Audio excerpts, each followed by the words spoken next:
Welcome, baddies, to this episode of Called to Be Bad.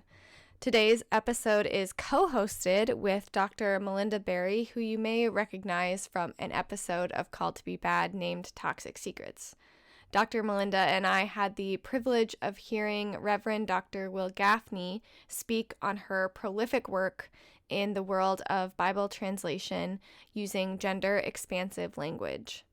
Reverend Dr. Wil Gafney is the author of a women's lectionary for the whole church, Years A and B, and Year W, which is a standalone volume. Volume C of the lectionary is due in 2024, and I believe it's due this month, so that's good timing. She also wrote Womanist Midrash, a Reintroduction to the Women of the Torah and the Throne, as well as a commentary on Nahum, Habakkuk, and Zephaniah for the Liturgical Press Wisdom series, and finally, Daughters of Miriam, Women Prophets in Ancient Israel. You can find her full bio on her website, which is linked in the description. Just a reminder that my process for recording episodes means that I batch record the episodes within like a month or two, and then I edit and release them over the course of the year. So this episode with Reverend Dr. Wil Gafney was recorded in September of 2023. Thank you all for your continued support of this podcast. It is much appreciated. Enjoy. We don't have the tools necessary to talk about God properly because those words don't exist in any human language. There's no concept in any human intellectual framework that can encompass God. So we use what we have, sometimes binary gendered language, sometimes languages that have a third gender, sometimes concepts of more expansive. Okay. 1, 2, ready, go. Welcome to the Called to Be Bad podcast. My name is Mariah Martin, and I feel called to be bad. It turns out I'm not the only one.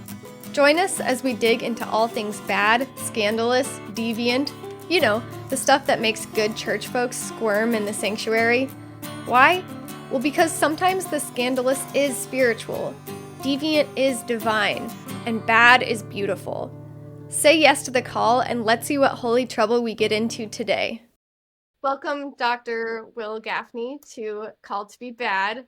This is a special episode. Typically, it's just me serving as the host, but today I have Dr. Malinda E. Hello. As a co-host, and this is the first time I've ever done a co-host, so that's so awesome. Yeah, this will be a party. Well, and part of it is because when I heard that you were interviewing Wil Gafney, I was like, hey, I know her. I want to talk to her. Yeah. So then Ryan's like, do you want to just be on the podcast? I said, yes. So I'm so glad you did, and thank you for having me. Yes. And so we are talking about your lectionary commentary work, more specifically about your gender expansionist language for God and divinity. But before we get into all that delicious work, what are you drinking today? I am drinking a caramel pu'er tea with milk and honey. Being a proper biblical scholar. Yeah. That's right. Well, and show us your mug, and look at that mug. Yeah, and like, can you hold it up to the camera so we have the and can you describe it for the people listening? So it is a beige cup that works tolerably well with my outfit, and it has an image of what I believe I remember correctly to be the Temple Scroll, which is one of the non-biblical scrolls found in the Dead Sea Scrolls collection. Okay. Very nice.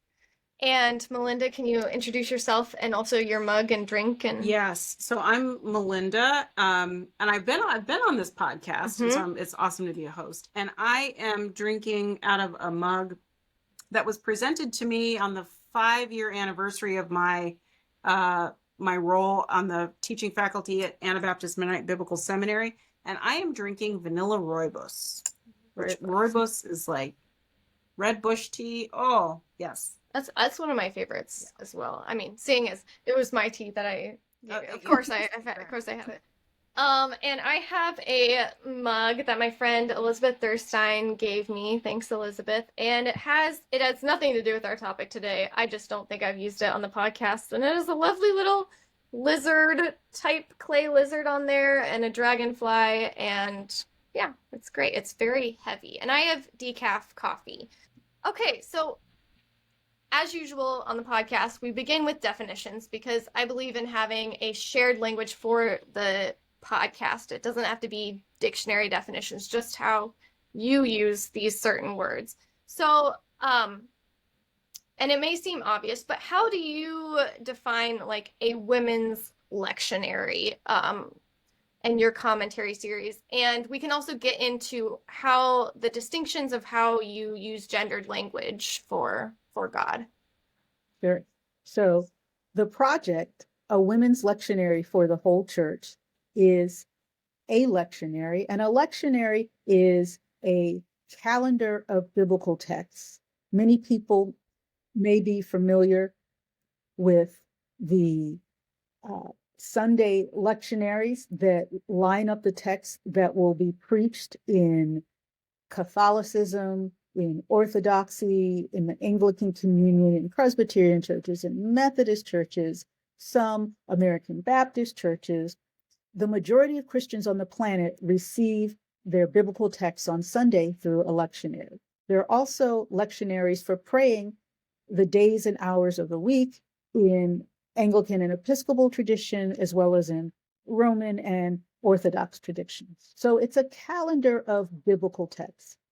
What makes this particular calendar, if you will, a women's lectionary is that all of the texts that were selected include women, focus on women, or in some cases, omit women in challenging and problematic ways. So it is a set of texts organized in the format for preaching that covers all of the Sundays of the year and the principal feasts on the Episcopal Anglican calendar, as well as every day of Holy Week and every day of Easter week, and two of my favorite saints' days, the Feast of the Ever Blessed Virgin Mary and the Feast of Mary Magdalene. So for each one of those days, there are usually 3, but sometimes 4 texts that I have selected and chosen to group together and that I have translated myself in a style of translation that I call gender expansive, which I know we will talk about. So this lectionary is new and it is unique. It is the only women's lectionary that actually serves the need of all of the churches, because while some churches you can read 1 or 2 texts, in these old order churches, if you will, you have to have a first lesson, which is usually Hebrew Bible, a psalm, an epistle, and a gospel. And so there may be other projects. I know there is, in fact, another project, but it doesn't have enough text to meet the need of every pastor or priest in every tradition who would choose to use such a project. So that when you're talking about the whole church, that's some of what you mean. It's not just about like men, women, and everybody in between, but it's actually like the liturgical nuts and bolts of different communions, denominations. Exactly. Those whosoever will, as the text says. And I know it is in use in 6 countries on 4 continents. Lots of Anglican and Episcopal use, lots of Lutheran use, lots of evangelical use, some progressive, not progressive national, that's a specific community of Baptists, but Baptist folk in a more progressive alignment like American Baptists, non-denominational folk. That's all that I know of now. Presbyterian folk, if I have not said. And then, Church of England, Church of Scotland, and so. And I know of local churches. We're here in Goshen, Indiana. I know of a church, I believe in South Bend, that is using the lectionary for for next year. So in Anabaptist Mennonite circles, they're also using it. Yeah, so in terms of helping us with a few more definitions, would you be willing to talk about how you think about differences between like the concepts of female versus feminine, or when we're getting into translation of biblical texts, we're especially when you're coming into English, grammatical gender is a thing, and that sometimes like it's hard for us English speakers to get our minds wrapped around that sometimes. So yeah, would you be willing to help us understand some of those terms in a more precise way, especially as it applies to your lectionary project? Absolutely. So I'm a Hebrew biblical scholar, and I sort of think from Hebrew forward. And when I teach both translation issues and gender, I start with that we have biological gender, which in our century is complex and varied. When we're talking about the biblical world, in the First Testament, we have a binary construction of gender. And we know that people's bodies are complex and people's ways of navigating the world are complex. When I'm dealing with that text, I use the binary genders that they express themselves in. When it comes to the Second Testament, you do have a neuter grammatical case, which is generally not applied to people. So I talk about grammatical gender, how these languages work, and I remind students, well, I ask, who speaks a different language? We have so many multicultural students, and often students who speak multiple languages. And Americans tend to be impoverished in this way. But when we think about something like a table, it has no gender in English, or might technically be classified as neuter, but grammatically it's going to be la table in French and la mesa in Spanish, and both of those are feminine grammatical genders.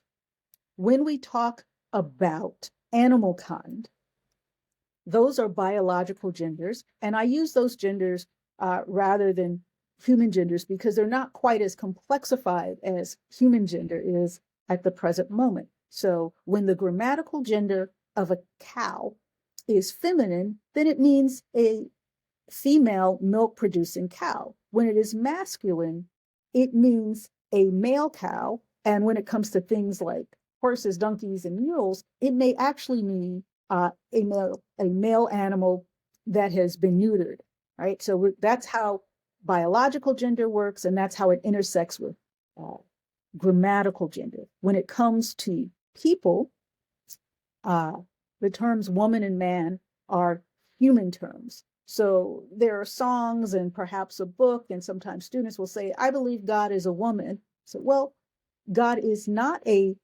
human person except in the person of Jesus. And if you want to make that argument, you can, but God writ large does not take human form. Now, God can be female, which is an adjective description, and you can make that argument if you like. You can say that the biblical texts use feminine language for God, grammatically feminine language, which they do. So those are the ways we talk about gender in my courses.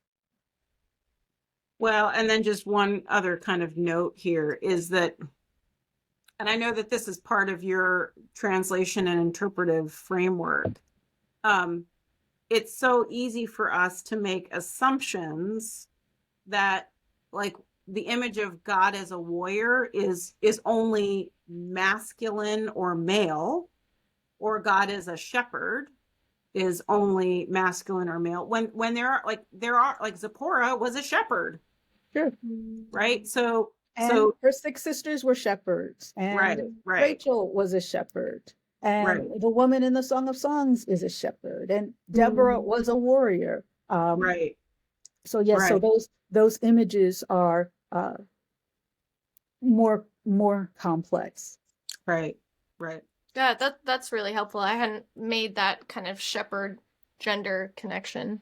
Mhm. So yeah, I'm wondering how this became a topic of interest for you. To the extent that you want to share, how does this connect with your story and your interests? I'm an Episcopal priest. I came from the African Methodist Episcopal Zion Church, the AME Zion Church. And in Zion, I could preach whatever text the Spirit gave me or I chose. In the Episcopal Church, we have a lectionary.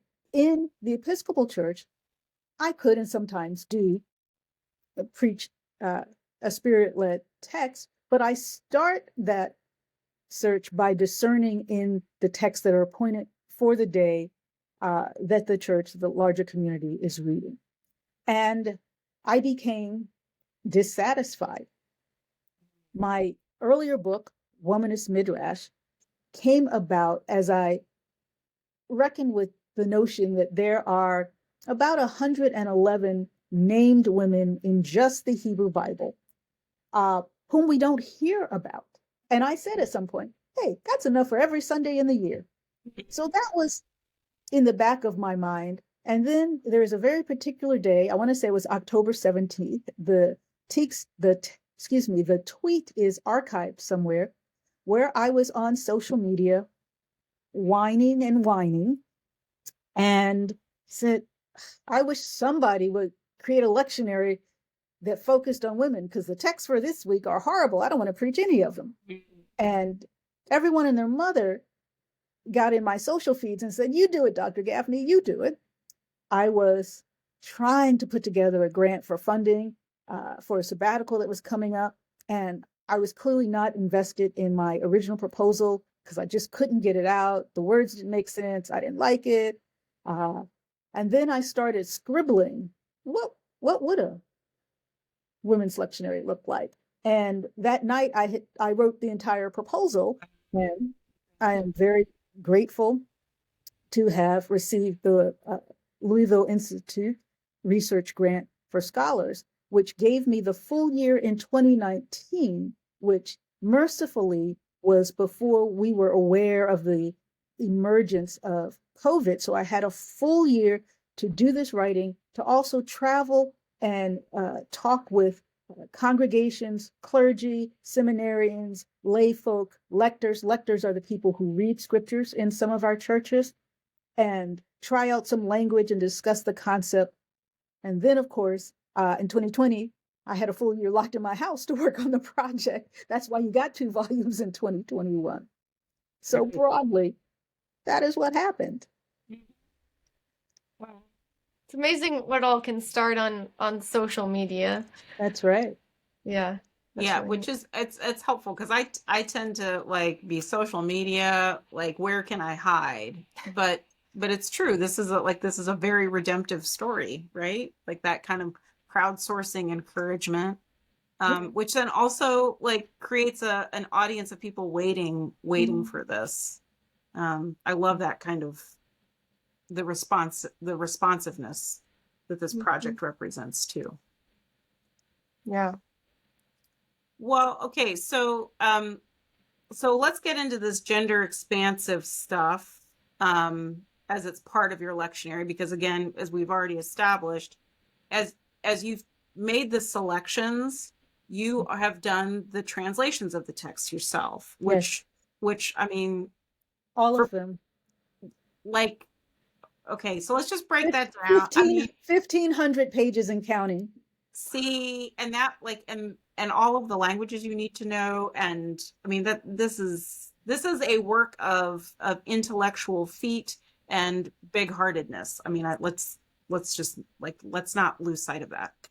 But and maybe we're turning back to definitions a little bit. Gender or like inclusive language versus expansive language. Yes. Right? Like back in the 90s when I was in college, it was all about inclusive language, which was really also trying to be expansive, especially when it comes to naming our religious and spiritual experiences. But talk to us about what makes this project expansive rather than inclusive, or not only inclusive, or however you want to talk about that. All right. So in the introductions, which I commend people to read, people have lost sight of the practice of reading book introductions, and I can tell sometimes by the questions I get on social media and the questions I get by interviewers sometimes. I have a very thick appendix on translating at the end of Womanist Midrash, and do a smaller version of that in the beginning of these books. And one of the things I talk about is how inclusive language is not gender neutral language, and it doesn't address how people conceive of God. So if you consider God male, you consider God father, simply calling God creator doesn't dislodge the notion of a male God. So inclusive language is really just a beard for masculine language. The language of beard comes out of the gay community, and it sort of means the woman you date to hide the fact that you date men, so you date a woman in public. So inclusive language is a beard. My understanding of God transgresses gender, but also using the limited language we have available to us. My theology professor at Howard University School of Divinity was Kelly Brown Douglas, and she had this wonderful illustration that if you're trying to hang a picture on your wall and you don't have a hammer, you turn your screwdriver over and use the butt end and just drive that nail. You use the tool you have available.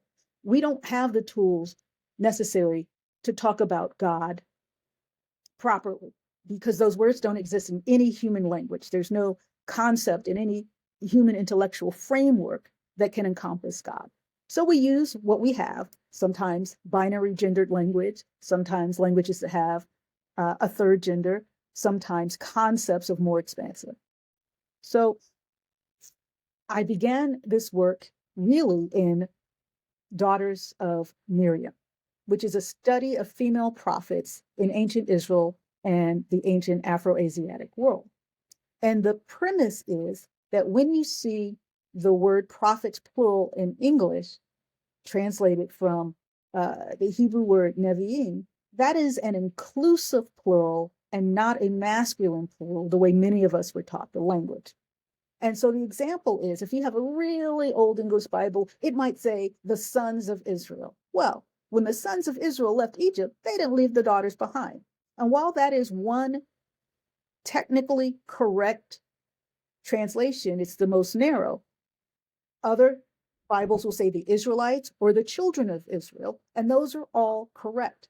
And so what I started doing was, once I realized that, okay, this means women and men prophets. So you take a passage where God says, I have warned you by every previous prophet. Well, we know every previous means the tall prophets and the short prophets and the fat prophets and the female prophets and the male prophets, right? So I started translating that as female and male prophets, the persons who prophesied, women and men. So I would put the word women on the page because it was included. So what gender expansive language started to look like in Womanist Midrash was the women, children, and men of Israel left Egypt, right? Because they're all included in that B'nai Yisrael, the sons of Israel or children of Israel, which is the most narrow definition. So expanding it to what we know, the women, children, and men. Now, it affects how you hear a text when you take a book like Joshua. Joshua killed the Hivites, the Hittites, the Perizzites, the Girgashites. Joshua killed the women, children, and men of the Perizzites. Joshua slaughtered the women, children, and men of the Girgashites. Right. So when you start naming, and particularly when you put the children in, you're like, wait, slow up. That's a lot. Now consider a New Testament passage. The crowds were pressing in on Jesus. Well, who's in a crowd? Everybody outdoors. The women, children, and men pressed up on Jesus. That gives you a different visual image. And so I am, in that way, writing women back onto the page in terms of human persons. So that's when I talk about expansive language, that's the particular process I'm talking about. Now, in terms of the gender of God, because these are gendered languages and use gendered grammatical forms, I always start with the Hebrew, as I am a Hebrew biblical scholar, and of course that comes first. So you have in Genesis, Bereshit bara Elohim et hashamayim ve'et haaretz. Then you jump down. So that's the first line of Genesis, where when beginning, and there's a grammatical thing about that. You'll have a text note at the bottom of your NRSV. He, the verb is masculine, created, and then you get your subject, God, the heavens and the earth. That's the syntax or the order of the sentence. You jump down to the second verse and you get Baruch Elohim merachefet al panei chamayim. And the Spirit of God, she hovered over the face of the waters. So God introduces God's self, or the editor of the scriptures, or the person who wrote down these words in Genesis. They introduce God using a masculine verb and a feminine verb. So when we have these conversations, can you use female God language at church? It's not in the Bible. The way that your Bible has been translated means that you don't see where feminine language for God is used, literally on the first page of your Bible. So what happens is gender neutral language, you get, and the Spirit flooded. Every place where it says, and she, the Spirit, did thus, did so, you get the Spirit. So that neutral language obscures the feminine grammatical language used for God. So in the Women's Lectionary, I use a variety of ways of naming God in a particular case. Some of your hearers may be aware that for people who read in Hebrew, or Jewish folk don't pronounce the very special name of God that is represented by the four letters that in English are rendered as YHWH. It's where we get the Yah at the end of hallelujah. The Yah part is fine to say, all of those hallelujahs. But that second syllable, if biblical scholars are honest, we don't know what it is. There's lots of suggestions and some are pretty good. And even though some books will write it out, that's a great offense to Jews and to much of Judaism. And it's one of the anti-Semitic and anti-Judaistic practices that is in biblical studies and in the church, because in the Christian side of the world, biblical studies came out of Christian communities that were already sort of set up to be anti-Semitic. When we think about sort of the classical era of biblical studies in Germany, which was, of course, right before the Second World War and cannot be disentangled from the rise of Nazism. And in fact, some very prestigious biblical scholars and theologians were just flat out Nazis. So when it comes to that special name, the practice was not to say the name. And in Hebrew manuscripts, the vowels for a whole other word, the word Adonai, what some people may know, meaning Lord and literally my Lord, was written underneath in a kind of ancient rabbinic footnote. So that when you get there, you're like, I can't pronounce this word because these consonants and vowels don't match. Oh yes, I'm supposed to say Adonai. And that's why our Bibles say the Lord. So I tell students to consider that God's name is not the Lord. It's the thing we say because we can't say the name that's too holy to say. So it is a substitution. And that is a midrashic and interpretive space. I studied rabbinic literature, including Midrash, while I was at Duke. So when I talk about rabbinic literature and rabbinic approaches, it's something I am trained in. And it's important to say because there are a lot of people who engage Jewish literature and Jewish practices in a very disrespectful and appropriative way. I studied with Jewish faculty.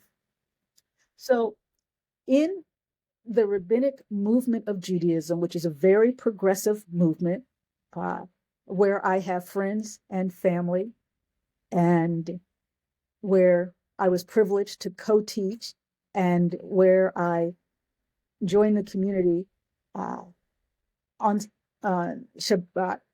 For a decade, I was a dues-paying member of that congregation. In the prayer book called a Siddur, Rabbi Dr. Joel Rosenberg translated the divine name in ways like the eternal, the source of life. And it really struck me as a beautiful practice. So I adopted and, of course, cite that in my introduction. And then I expanded it and use feminine language because there's feminine language in different places of the scriptures. So some of my titles for God are found in the back of each volume of the lectionary. Some are neutral, like the Ancient of Days, the Source of Light, the Ark of Safety, but some are gendered. She who is Majesty, the Womb of Life.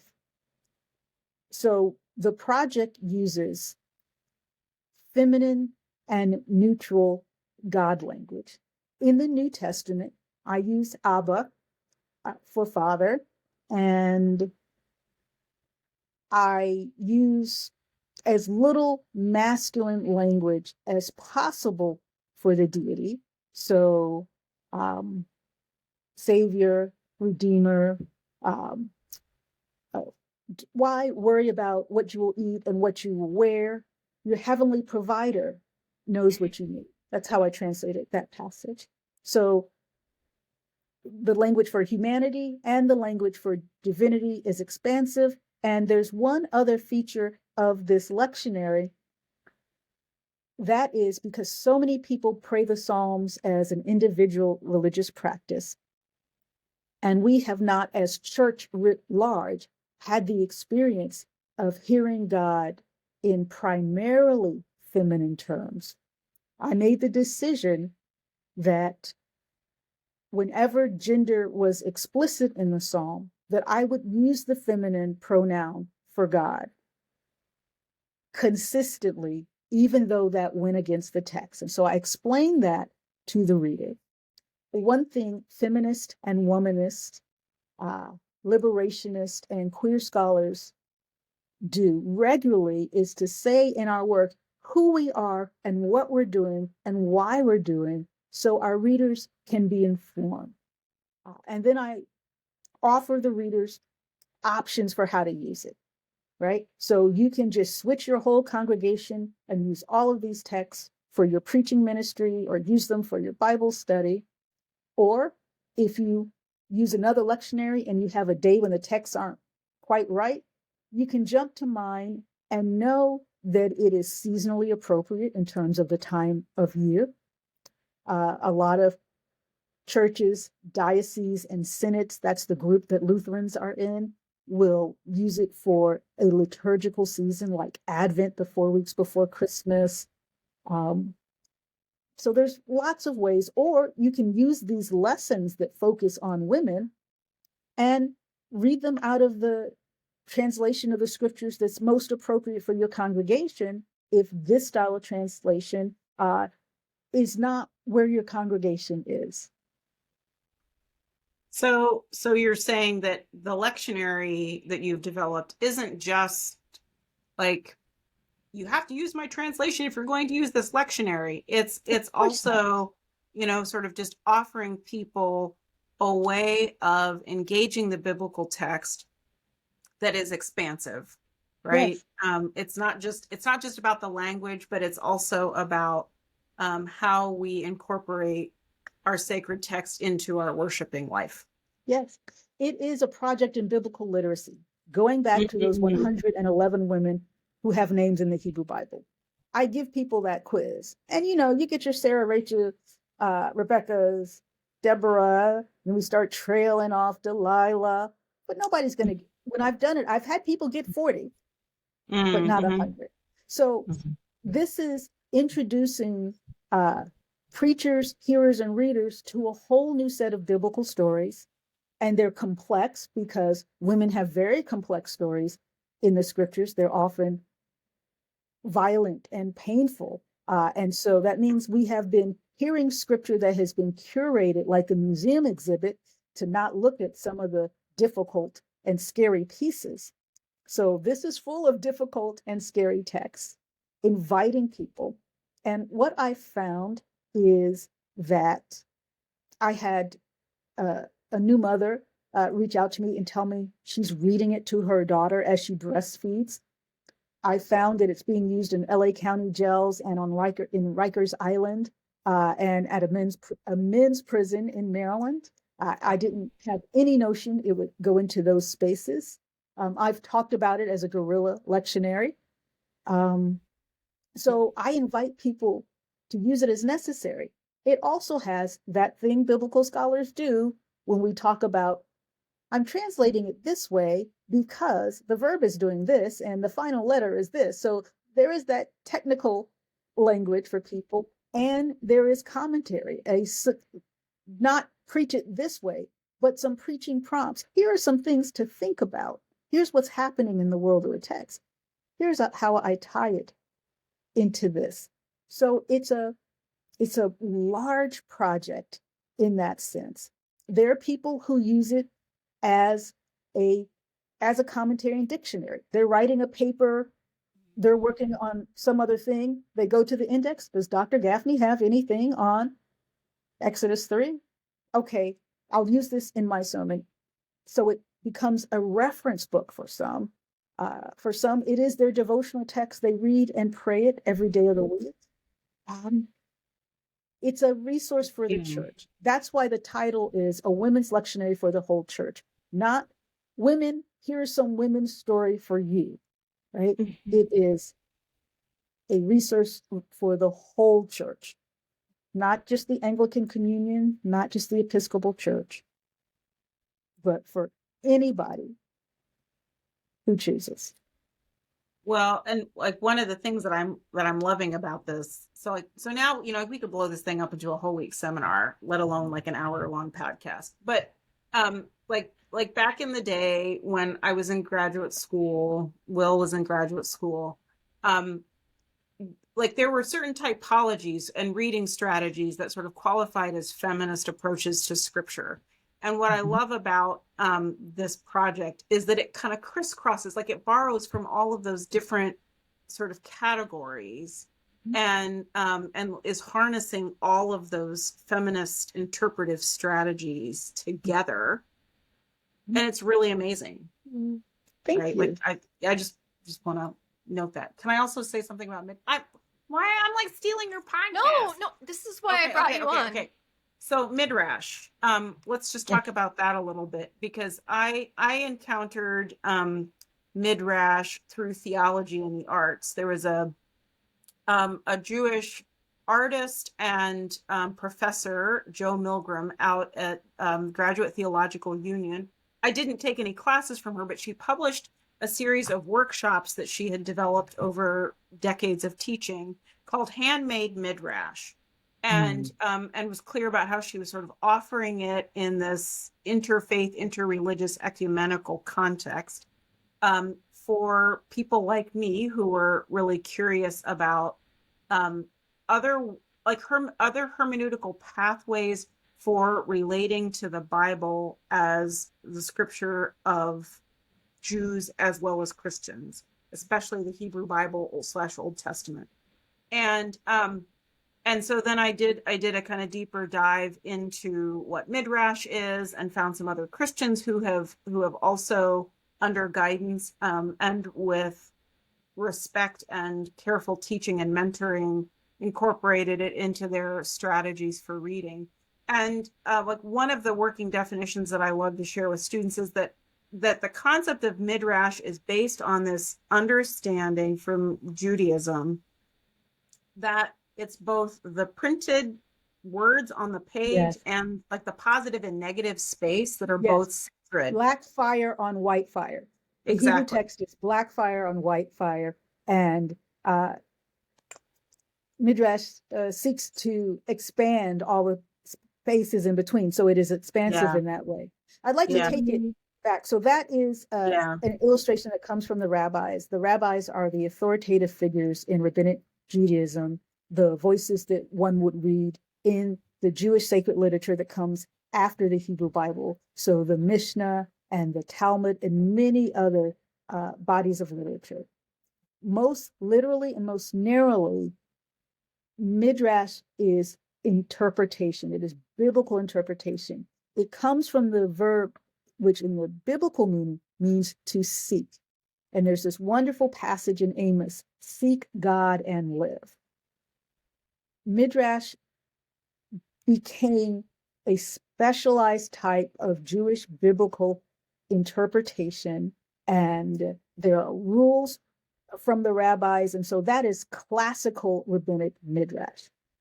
Those who follow the rabbis in all periods up to and including the modern period do a variety of kinds of biblical interpretation, including Jewish feminists. And some people misunderstand Midrash as fan fiction, just, write another ending, right? That's not quite Midrash, although Midrash may have that element. The chapters in my book, Womanist Midrash, were actually divrei Torah, words of Torah, what the sermon is called. So I delivered them in Jewish community. We discussed them because we had discursive sermons, and in some cases, they were put up on the Jewish Community Center's website. In one case, it had an influence in shaping and reshaping a particular liturgical practice. So it's important for the world to know that my work emerged in partnership with Jewish community, and I am still in partnership with Jewish community. I'm now in partnership with a congregation here in Fort Worth, Makom Shalanu, which means a place for all of us, that I'm delighted to say was co-founded by one of my students. And that's a whole other story.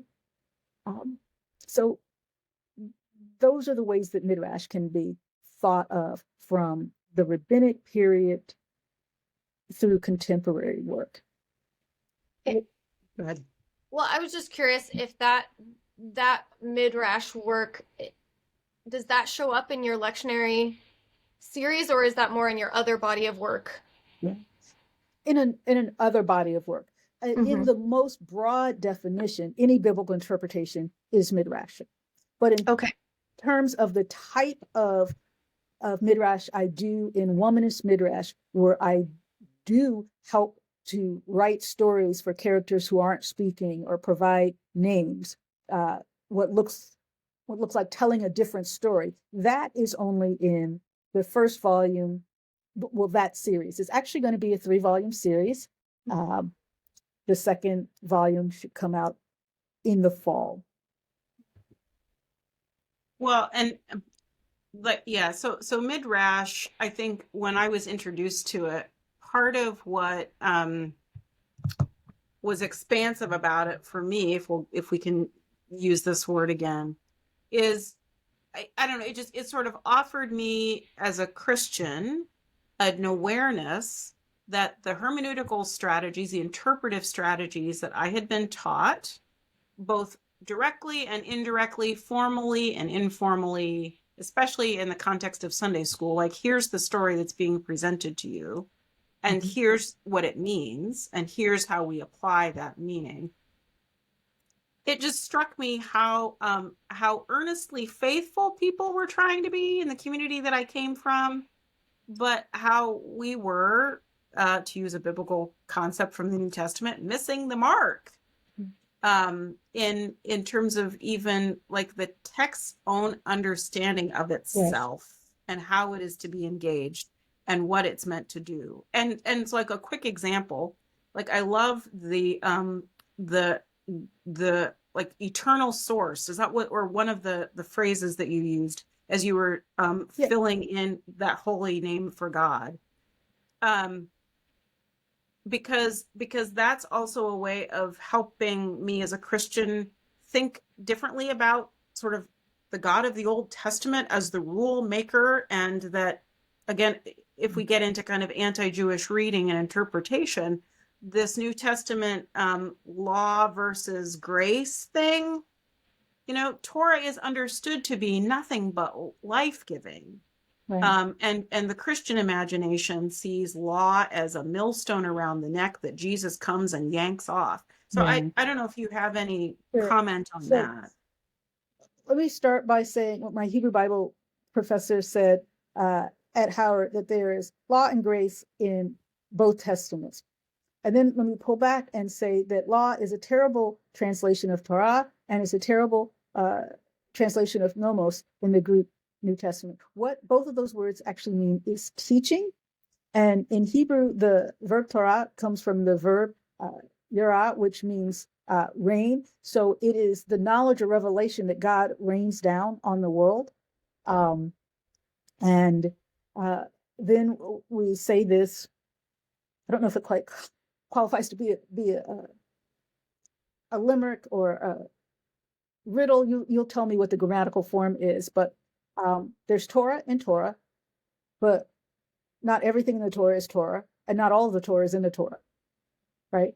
So it's everywhere. And when I would give a Devar Torah, words of Torah, it wasn't just that the words from the Torah scroll that had just been chanted were the Torah, but people come to me and say, thank you so much for your Torah today, right? Thank you for your teaching.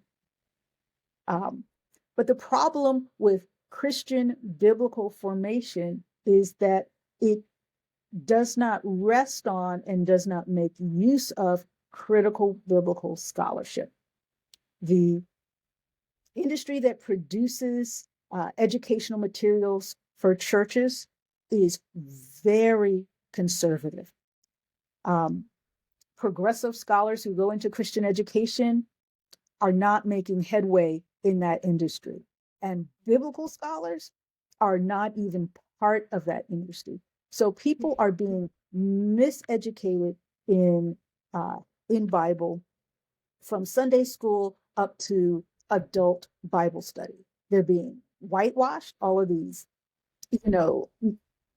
blonde people. When one of the things the Torah says, if you see a person with yellow hair, you better put them in quarantine because there's something wrong with them, right? Like, we don't have yellow hair and we don't know what that is. So, you check their scalp. And that same text is, now, don't confuse it with white hair. Those people are okay. But you lock those yellow-haired people up and see if anything happens after a while. And if they pass their quarantine, you can let them go. But they are suspicious, right?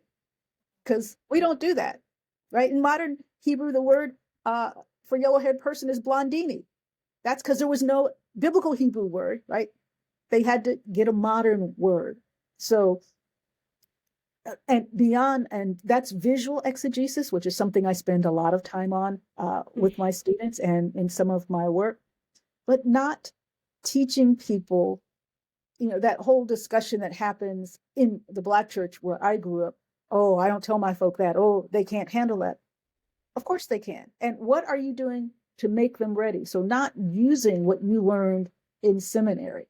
You don't have to do it all on your first day as pastor. It took you 3 or 4 years to get there. But we are undereducating and miseducating children and adults. My current intro to interpreting the Hebrew Bible in context class, I talked about this on Twitter, on Facebook, and on Blue Sky, are like mad at their entire Christian formation and mad at some of their pastors. Why didn't you tell me that Joshua completely conflicts with the book of Judges? Why didn't you tell me there's no archaeological evidence for the Exodus? Why didn't you tell me? Why didn't you tell me that this 66 book Bible only happened in English in 1782? Why didn't you tell me that the majority of Christians on the planet have 80 books in their Bibles and we are the minority? So, I'm 5 weeks into my intro course, and this is where they are, and these are their questions and comments. So I am very concerned about formation, and my way of responding to it is to educate my students and send them out into the world. That's my plan, to take over the entire biblical literacy, illiteracy problem. What are we doing today, Pinky? For those of you who know Pinky in the Brain, eradicating biblical illiteracy, one student at a time. Dun dun dun. And part of that is the lectionary. You know, it is, yeah. It's a biblical literacy project, and that's one of the areas that the Louisville Institute was interested in, and that was how I explained the project. Those of you who've written grants know you write to your prospective funder, and sometimes people twist themselves into pretzels and stretch the meaning of the word honesty, but this is a biblical literacy project foundationally. You will read texts you have never read before. You will have to contend with portrayals of God you've never contended with before, and you'll have to answer the question, if it is not good news for the women in the text, is it good news? Right? And I use this teaching example that we might consider closing on. If we say that God is the God of Abraham, Isaac, and Jacob, who are the women who should be added to that formula? Is God the God of Hagar? Yes, she embraced and named God. Is God the God of Sarah? She laughed and said, okay, let's see what's going to happen. But is God the God of Rachel and then Rebecca? Is God the God of a woman who steals the idols from her family home and takes them with her into her new marriage? Is the God of her husband her God as she's bringing her own gods along with her? Is God the God of Bilhah and Zilpah, the enslaved women who between them were forced to bear a quarter of the people who would be the patriarchs of Israel? And let's be clear, we're talking about rape, because these are enslaved persons who legally, socially, and culturally do not have the right to consent. There is in the front matter of the lectionaries a short and brief description of some of the major distinctions you will see, such as using expansive language for the most holy name. I also use the word slave where it appears and don't use the more comfortable servant, so that people are confronted with how normalized slavery is in both testaments and have to deal with that. But so then, is God the God of all of these women in the same way that God is the God of these men? So our theology and biblical interpretation has to take account of all of them when we say that we are speaking for God in this passage. Well, and that question first occurred to me when I read the red tent. Remember the red tent? Yes. We can make faces about it because there were lots of things that were wrong with it. But one of the things that it offered was, because I read this bit about Sarah stealing those idols, or like maintaining the religion that she had grown up with. And I went back to my Bible and I was like, oh, nobody told me this in Sunday school. Right. Or let's talk about the fact that Abraham and Sarah are in an incestuous marriage. Well, there's that too. Right. And so I say incest from the pulpit, right? I say the woman with the vaginal hemorrhage. I say vaginal in the pulpit. And some people died, but they came back to life and it was all right. I like the way you talk about the pulpit as the teaching desk too. Yes. Right. Because I was called to teach before I was called to preach. You were called to teach before you were called to preach. Yes. I've joked that the Bible is not church appropriate before. Because we're not. It is. And so One of the things that I do in the lectionary on Good Friday is the first reading is Jephthah's daughter, this man who comes home, a father who sacrifices their child to God. And then you have the story of God allowing their child, Jesus, to be sacrificed. In some people's theology, for us, for our sin, atonement, all of that. Hold those stories together. There's no glorious resurrection for Jephthah's daughter, who doesn't have a name. She consents after a fashion. Right. She goes out into the hills to mourn the loss of her virginity. Right. And she comes back. Girl, keep writing. I know. She comes back and submits herself. Jesus, who humbles himself even to death upon the cross, but the verse people miss, taking the form of a slave.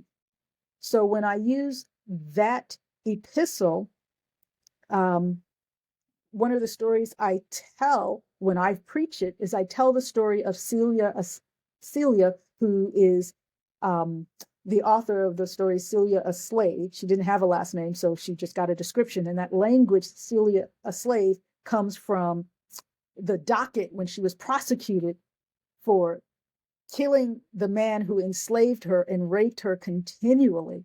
She asked his daughters to stop him from raping her, at least while she was pregnant.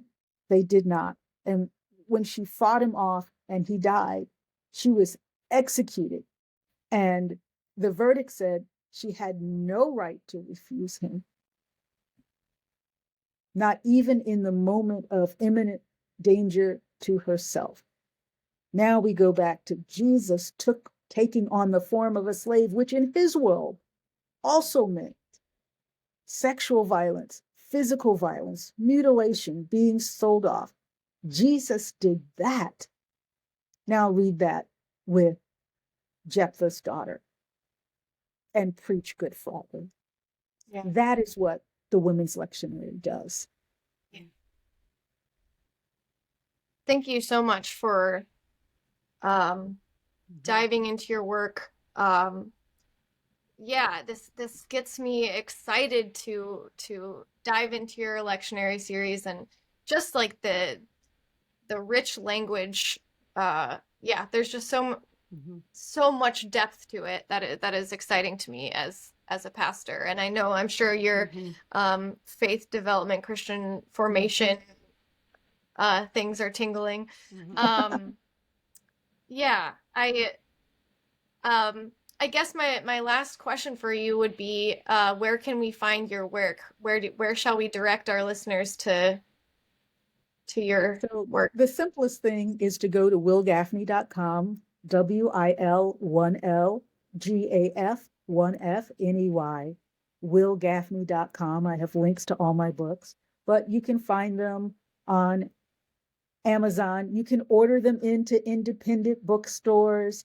You can find them on big websites like Target. One of my cousins called me, Walmart.